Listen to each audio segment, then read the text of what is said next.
Hi folks, welcome back to the channel.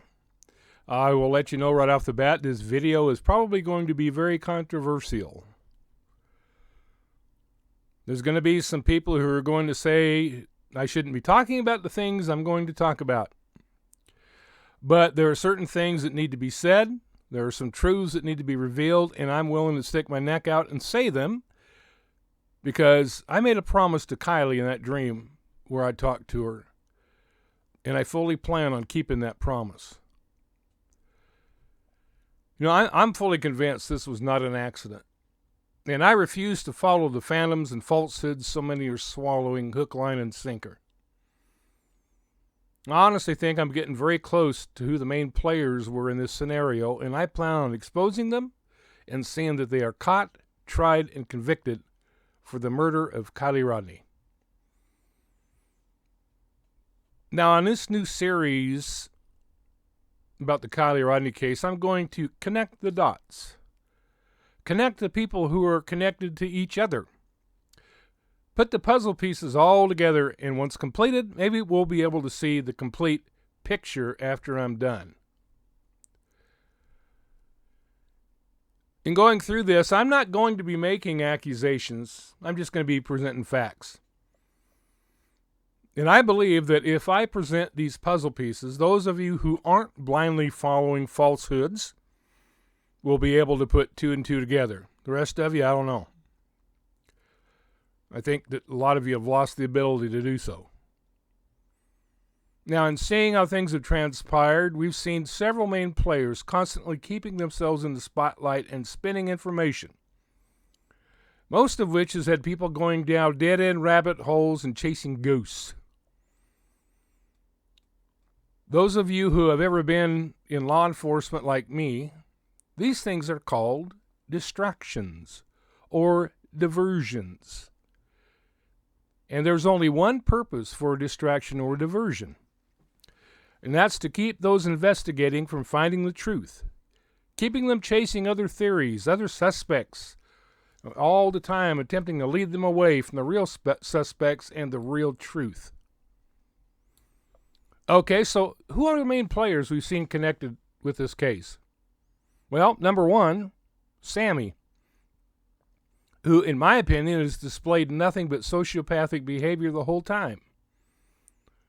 She comes across to me as a pathological liar, spinning stories that don't add up and making up facts. Oh, now I sound like Lindsay there. Facts on the fly. She's making facts on the fly. Okay. We see SF Investigates, who seems to be hurling curveballs at us every time we start to get closer to the truth. He's always talking out both sides of his mouth, as we've all seen. Also, Juan, or Check It TV, he's been involved. Of course, we know that he and SF are bosom buddies, so I take everything he says with a grain of salt as well. So today I want to start just looking at the time frame. We're told that Kiely went to the party at Prosser Friday night, August 5th. As far as I know, there have been no pictures proving she was at the party, at least that we've seen. Law enforcement, somebody said law enforcement has some, but I don't know. We haven't seen them that I know of. We know her phone pinged there, at least. So we know it was there, even if she wasn't. Now, one thing that might make me think that she was actually there was SF Investigates said on one live stream, I think it was one of Zav girls, that Lindsay provided the alcohol for the party. And from what I heard, Lindsay was pretty ticked off at him and kind of disassociated. Say that fast 3 times. Disassociated herself from him, at least temporarily. So if that's true, Sammy saying that they were going back to Kiely's car for drinks might be the only statement she said that was true. Now, Kiely's phone last pinged at 12:33 a.m. on Saturday the 6th. Sammy claims she received a call 3 minutes after that at 12:36, saying Kiely asked her if she still needed a ride, even though she told Kiely 10 minutes prior, according to her statements, that she had a ride already. Makes no sense. Which goes along with most of the things that Sammy said. Make no sense. The morning of the 6th, according to the statement by Nick, the service guy, he responded to a call at Boca Reservoir because Kiely's vehicle wouldn't start. He said that the girl introduced herself as Kiely and that there was a young man with her wearing a black San Francisco Giants ball cap with brown hair sticking out a little. He said that the girl kept trying to get away from him and acted nervous, kept asking him weird questions, which he found so strange he called his girlfriend immediately after and told her about it. There were reports of other people in the area seeing Kiely that day. I don't know if those reports have actually been confirmed or not, but there's been reports, at least. I do not believe Kiely's vehicle went into the water Friday night after the party. But I believe there are people who want us to believe that, and there's a reason. There's always a reason. Now, I already touched on that in part 23 of my series, and I'm not going to be going into that a whole lot more in depth. So, Kiely was reported missing on Saturday, August 6th at 5 p.m. Now, the next day, on Sunday the 7th, a girl named Anastasia Mainich, screen name Zanime, took her kayak to cross the reservoir to film an excursion with her dog. Now, as her video progresses, we see her pulling her kayak down to the water. Now, some other creators have already covered this, so I'm not going to go into this in great detail, but just in case you haven't seen it, I'm going to show it to you.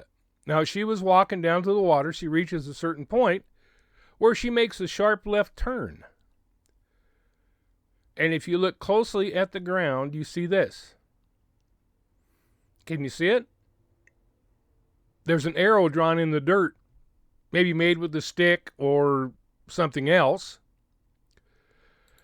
that points right at the area where Kiely's vehicle went into the water and where it was found. Now, in case you can't see it, let me point it out a little bit better. Now there, you can see it I have it circled in red. You see it now? Like I said, this arrow points directly at the spot where Kiely's vehicle entered the water. Now, if you watch Zanime's video, you'll see that she's walking in a straight line directly to the water, just making a beeline, straight to the water. Now, when she reaches this area where the arrow is, she makes a sharp left turn and heads directly in the direction of that arrow to the spot where Kiely entered the water. Now, some people have asked, I've seen a lot of people ask this in the comments, why didn't they see any tire tracks going down to the water? Well, since this is the day after Kiely was reported missing, it's apparent someone was already there before Zanime got there. Now, this is just a guess, but my guess is the one who drew the arrow in the dirt also made sure the tire tracks were erased as well. Wouldn't be that hard to do. All you need is a rake. This also tells me that there are people who knew that Kiely's vehicle was already in the water.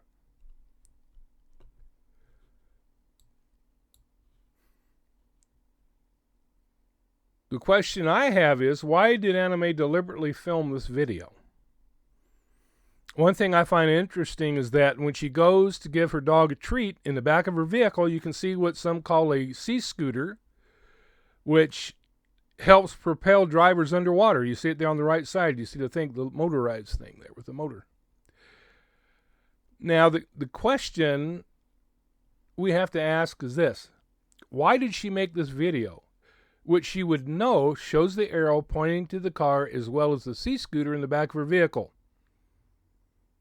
Now look, if she was trying to cover for herself, the last thing I would think she'd do is make this video with all the evidence for everyone to see. It makes no sense. Now, keep this also in mind. Anime is not a stupid lady who makes mistakes. She's actually a very brilliant woman with advanced degrees and very decorated record in the U.S. military. She's not a dummy who makes these kinds of mistakes inadvertently.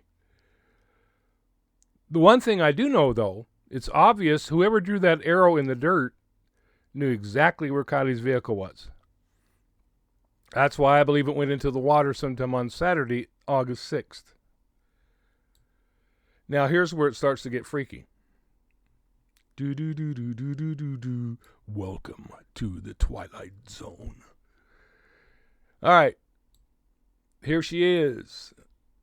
Emergency management specialist. She's an emergency management specialist who has classified access to satellite imagery, including real-time imagery. She's also part of the FEMA team, as well as the CAL FIRE Project and Homeland Security. Excuse me. She is not a ditzy blonde like she seems to present herself. I think she does that on purpose. She was a mod for Tony Dodge for a couple of years as well. Makes me wonder why. Now, here's something interesting to me. There are other people she has connections with and would know quite well, being involved in FEMA, CAL FIRE Project, and Homeland Security. One person in particular who she would probably know quite well, who is involved in all three of these things as well, is Robert Hambrecht. Both of them are assigned to the Region 9 area, which includes California, Nevada, and Arizona. Robert Hambrecht is also the person responsible for monitoring the fires in the Sacramento and Truckee areas, as well as the fire cams in the forests around Truckee. Now, isn't that interesting? Now, let's look at this for a minute. Now, again, I'm not making any accusations. I'm just putting some puzzle pieces together, and you can decide for yourself. Now, Robert's son, Nate, was dating Kiely at the time of her death. Again, I take you back to Nick, the service driver, saying that Kiely, or whoever it was, if it wasn't Kiely, was with a young man wearing the ball cap with brown hair sticking out. So let's just say, for argument's sake, like I've already said, that, and this is just conjecture, I'm not accusing of anybody of anything, but let's just say, for argument's sake, that maybe Kiely was pregnant. Let's just say that maybe it needed to be covered up to avoid bringing embarrassment to this very influential and prestigious family. Let's just say, for argument's sake, that Kiely was conveniently killed to cover that up. Not saying that's what happened. It's just conjecture. But what better way to cover it up than to have SF Investigates come out with this footage that everybody's going crazy over? Having all these people now believing that Kiely went into the lake the night of the party and saying stupid crap like, AWP's making this up, Nick's a liar, blah, blah, blah, blah. Give me a break. Well, in my opinion, from what I've seen, if this was their plan, it's been working thus far. A lot of you are swallowing this BS hook, line, and sinker, and that is exactly what they want. If they are covering this up, it's accomplishing their purpose. And a lot of you are helping them do that because you believe in some ambiguous video that proves nothing, rather than believing the words of an honest man who do nothing but help people.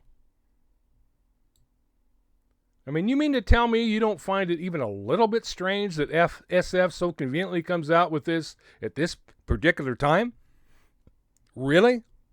You don't think law enforcement wouldn't have checked those cameras in the beginning? Look, here's the thing. If you have access to the cameras and you have the technical know-how, it wouldn't be hard at all to produce some camera footage that makes people think Kiely went into the lake Friday night. Now, let's come back to Anna Mae.